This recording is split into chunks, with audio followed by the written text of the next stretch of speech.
네, 지금부터는 시장에 대해서 점검해보는 시간을 가져볼까 합니다. 전일까지 이제 국내 증시 반등이 이어지는 상황이었습니다. 오늘 이제 뉴욕 증시가 소폭 약세로 마감이 됐기 때문에 오늘 국내 증시도 좀 쉬어가는 흐름이 펼쳐지지 않을까라는 생각을 해봅니다. 지수가 제자리 걸음을 하더라도 지금 이슈와 종목별로 또 이 종목과 섹터별로 이슈가 많은 상황이기 때문에 오늘 저희가 그쪽에 포커스를 맞춰서 얘기를 들어보도록 하겠습니다. 헤르메스 스탁의 하창원 본부장과 함께하겠습니다. 안녕하세요. 네, 안녕하십니까. 네, 오늘 국내 증시 방향성 좀 봐야겠지만 최근에 시장 분위기가 많이 좋아진 게 맞나요? 사실 이제 좋아졌다라고 표현을 할 수도 있겠지만 네. 이제 좀 엄밀히 말하면 악재가 좀 반영이 됐고 그런 부분들이 이제 진행이 되고 추가적인 이제 악재가 발생이 안 되다 보니까 그에 따른 좀 반발 매수 심리가 좀 들어오고 있다라고 보시는 게 좀 맞지 않을까라고 보고 있습니다. 일단 지정학적 리스크가 발생이 되면서 사실 이제 원자재 관련된 종목군들이 거의 대거 이제 수급적인 흐름들이 나타났고 그와 관련돼서 영향을 받을 수 있는 섹터만 강하게 움직였고 나머지 기타 부분에서는 이제 투자 심리가 굉장히 좀 위축이 됐었습니다. 물론 지금 이제 FOMC에서 이제 50bp 이제 0.5bp가 올라가는 부분들에서 조금은 부담이 있었는데 그런 부분들이 이제 비둘기적으로 좀 돌아서면서 그에 따른 이제 반대 매수 심리가 좀 들어오고 있다라고 보시면 좋을 것 같고요. 일단 고용 지표 같은 경우도 좀 긍정적으로 나온 부분들이 있고 이제 미국의 실적들도 지금 최근에 나온 것들 보면 그래도 괜찮게 나오는 종목군들이 좀 다수 있습니다. 그렇게 됐을 때 지정학적 리스크가 이제 중장기적으로만 확대가 더 진행이 되지 않는다라고 했을 때는 단기적으로 이제 연초부터 부담이 됐었던 그런 이벤트들이 다수 좀 해소가 된다라고 볼 수 있고요. 그런 관점에서 본다라고 했을 때 지금 최근에 실적 좋으면서 지금 바닥 주가에서 기고 있는 종목군들 너무 많거든요. 그래서 그러한 관점에서 본다라고 한다면 충분히 저가 매수로 접근할 수 있는 종목 많겠다라고 보시면 좋을 것 같고 전반적으로 이제 전 세계적인 이런 좀 리스크들이 좀 체계적인 위험들이 사라진다라는 관점으로 봤을 때 충분히 매수 심리가 돌아오게 되면은 좀 증시에는 화랑 분위기로 갈 수 있겠다. 그래서 이런 이 지수 차트의 그런 흐름을 보시더라도 최근에 하락세에서 약간 좀 옆으로 기고 있는 횡보 흐름들이 좀 나타나고 있습니다. 그래서 이런 부분에서 좀 이런 투자 심리가 개선이 되고 외국인들의 좀 수급들이 뒷받침이 되어 준다라고 한다면 충분히 반등의 좀 시그널로 봐도 괜찮지 않을까라고 생각을 하고 있습니다. 인플레이션은 우리가 너무 걱정 안 해도 돼요? 어때요? 인플레이션은 저는 걱정을 해야 된다라고 생각을 합니다. 왜냐하면 사실 이제 유가 가격도 정말 큰 폭으로 상승하고 있고 또 오늘에서도 이제 선물 가격 보시면 이제 니켈이라든지 알루미늄, 그러니까 소맥 이런 거 그렇죠. 다 많이 소맥 다 엄청나게 많이 올라가고 있는데 사실 이전에 그런 가격 선물 상승폭과 비교했을 때는 정말 급격하게 올라오고 있습니다. 물론 이게 지정학적 리스크에 대한 영향 그리고 회담에 대한 좀 실망 부분에서 좀 다시 좀 급등이 나오는 부분들이 있지만 사실 한번 이렇게 올라간 부분들이 지정학적 리스크가 해소가 된다라고 하더라도 상당 부분 좀 유지가 될 수 있고 그 안에 만약에 기업들이 최근에 이제 가격 인상을 하는 기업들이 굉장히 많아지고 있습니다. 그래서 그런 부분들이 이미 반영이 되고 추가적인 이 장기화에 따라서 얼마든지 좀 추가적으로 인상이 가능이 될 수 있는데 그렇게 되게 됐을 때 원자재 가격이 안정화가 되더라도 사실 이제 물가 자체는 올라간 상황이기 때문에 사실 되돌림이 되기는 어렵죠.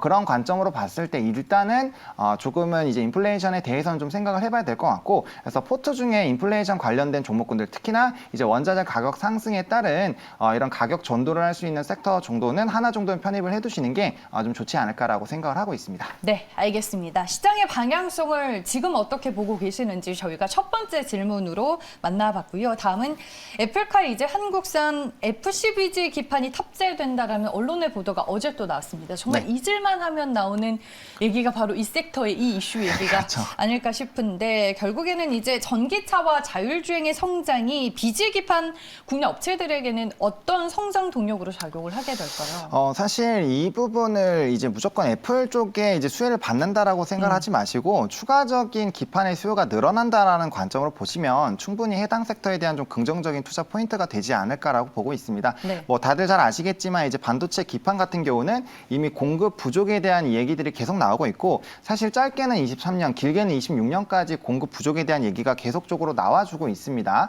게다가 이제 증설에 대한 움직임들도 나타나고 있지만 사실 실질적으로 이런 공급이 늘어나고 이게 이제 시장이 풀리는 부분들을 대부분 23년 하반기로 좀 예측을 하고 있습니다. 그래서 그러한 관점에서 봤을 때 일단 수요는 계속적으로 늘어나는 구조로 가고 있는데 공급 자체가 굉장히 좀 제한적이다라는 관점으로 보시면 좋을 것 같고, 사실 일본 기업부터 굉장히 좀 공격적인 증설을 좀 진행을 하고 있습니다.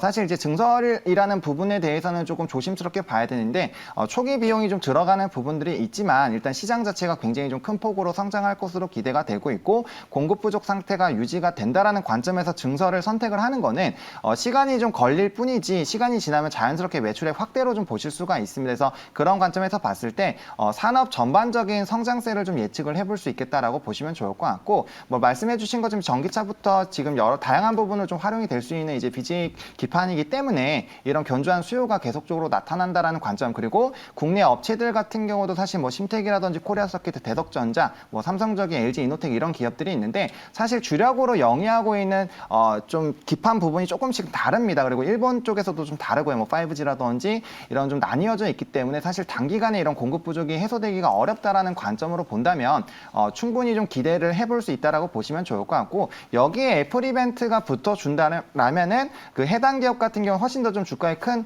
상승이 나올 수 있는 포인트로 좀 작용을 해보시면 좋을 것 같고요. 그리고 그 이벤트가 사실 선정되지 않더라도 산업 전반적으로는 굉장히 좀 기대가 될 만한 요인으로 좀 작용이 될 수 있기 때문에 일단은 굉장히 좀 긍정적인 이벤트로 좀 바라보실 수 있지 않을까라고 생각을 하고 있습니다. 네, FCBG 기판 업체들 입장에서는 그야말로 재평가를 또 받을 수 있는 하나의 계기가 될 것 같고, 네. 지금 모멘텀도 모멘텀이지만 실적 너무 좋았고, 그쵸, 실적이 너무 좋죠. 그랬잖아요. 뭐 앞서서 이제 많은 관련주들 언급해 주셨는데 그 안에서 탑픽으로 콕 찝는 종목이 있을까요? 네. 저는 일단은 심택을 조금 보고 있습니다. 일단 뭐 실적도 굉장히 잘 나왔고 대부분 좀 네. 약간 대장 역할을 해주고 있는 종목인데 뭐 대부분의 흐름들이 비슷합니다. 요즘 뭐 하나 종목이 상승을 하게 되면 자연스럽게 좀 따라 올라가는데 뭐 앞서 말씀해주신 것처럼 일단 실적 굉장히 좀 잘 나오고 있고요. 또 증설에 대한 부분들도 좀 본격적으로 좀 진행이 되고 있습니다. 그래서 일단 산업 전반적인 수혜를 받고 있는 부분에서는 사실 이제 선발적으로 좀 움직이고 있는 종목군들이 조금 더 시세가 분출이 될 가능성이 큽니다. 일반적으로 이제 대장주라고 좀 표현을 하는데 그러한 움직임이 좀 있다라고 좀 보시면 좋을 것 같고요. 그다음에 이제 또 미국에서도 이런 법안 통과, 이제 반도체에 관련된 이제 법안 통과가 된 부분이 있기 때문에 뭐 그에 따른 이제 전반적인 수혜가 좀 나타날 수가 있겠다라고 보시면 좋을 것 같고, 그다음에 이제 연매출 증설을 바탕으로 연매출 관련된 부분들이 약 1,500억 원 이상이 좀 늘어날 것으로 기대가 되고 있습니다. 물론 이러한 부분들이 반영이 되는 부분들은 사실 이제 2년에 나눠서 좀 반영이 될 것이지만 지금 워낙 굉장히 좋은 실적이 나오고 있는 상황에서 큰 폭의 또 실적에 대한 증가가 기대가 되고 있다는 거는 실적 베이스로도 충분히 좀 상승할 수 있겠다라고 보시면 좋을 것 같고, 사실 위치적으로는 굉장히 좀 우상향을 하고 있기 때문에 좀 고점 부분이라고 생각을 할 수 있지만 네. 앞으로의 공급 부족이라든지 이런 실적 모멘텀을 본다라고 했을 때 충분히 좀 토픽으로 끌고 가볼 수 있는 종목이지 않을까라고 좀 정리를 드려보도록 하겠습니다. 네, 시장 힘들 때도 견뎌냈던 종목이고 최근에 네. 뭐 신고가를 그려나가고 있는 상황인데 지금 이 관점에서도 네.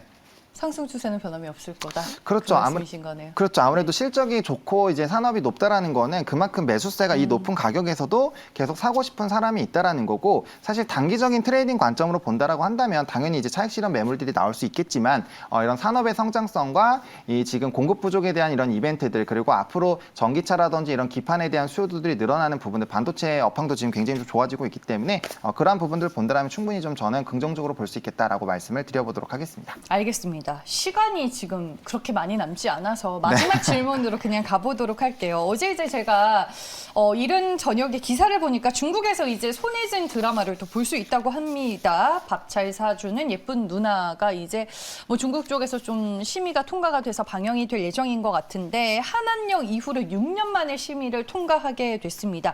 중국 쪽 관련주들을 다시 봐야 하는 구간이에요?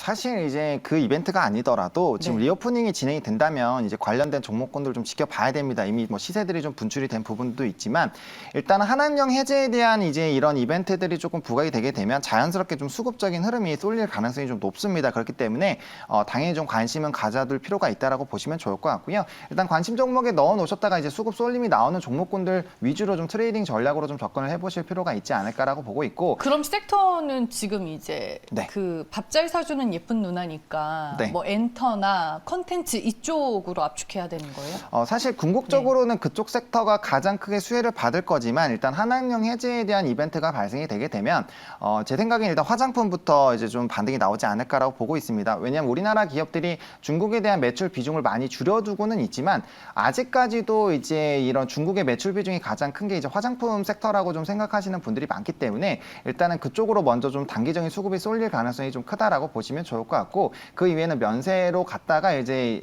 이런 컨텐츠 섹터로 좀 이어지지 않을까라고 보고 있습니다. 그리고 컨텐츠 섹터 같은 경우는 최근에 이제 대작들이 많이 나와주면서 사실 굉장히 좀 이벤트성으로 많이 부각이 됐다가 지금 좀 많이 눌려 있는 상황이고 그리고 이제 앞으로 이런 OTT에 대한 경쟁이 점점 가속화가 될 거고 또 추가적인 이런 이벤트들이 발생하게 됐을 때 자연스럽게 컨텐츠를 제작하는 쪽에 대한 수혜가 많이 나타날 수밖에 없는 구조들 그리고 K 컨텐츠들이 좀 많이 알려지면서 사실 제작비가 뭐 미국 블록버스터들이나 비교했을 때 굉장히 뭐 10분의 1도 안 된다라고 합니다. 그 정도로 사실 이제 제작비가 적었고 그에 따른 이제 반대급부도 좀 적었는데 이번에 좀 흥행들이 많이 되다 보니까 그에 따른 좀 기대감도 있기 때문에 뭐 이 부분 한한령 해제가 아니더라도 사실 컨텐츠 부분은 계속적으로 좀 관심을 가져보실 필요가 있지 않을까라고 보고 있고요. 다만 이런 한한령 해제가 본격적으로 진행되는 것이 아니라면은 단기적인 수급으로 그칠 확률이 굉장히 높기 때문에 일단은 조금 단기적인 트레이딩 관점으로 좀 접근을 해보시고 빠른 순환매 흐름이 나타날 것으로 좀 예측이 되고 있다라고 좀 정리를 드려보도록 하겠습니다. 그러니까 결국에는 컨텐츠 여기서 이제 조금 더 확산이 되면 화장품 네. 이 두 섹터의 수혜를 네. 얘기해 주시는 거죠? 네, 맞습니다. 알겠습니다. 밥 잘 사주는 예쁜 누나가 키스테이 자회사 컨텐츠 K가 이제 제작을 한 걸로 알려지고 있죠. 오늘 일단은 키스테이 주가가 움직이는지 보시고 그 외에 컨텐츠와 말씀해 주셨던 화장품 관련주들이 좀 따라가는 흐름이 나와주는지 포인트로 잡고 보시길 바라겠습니다. 네, 지금까지 헤르메스 수탁의 하창한 본부장과 함께했습니다. 고맙습니다. 네, 감사합니다.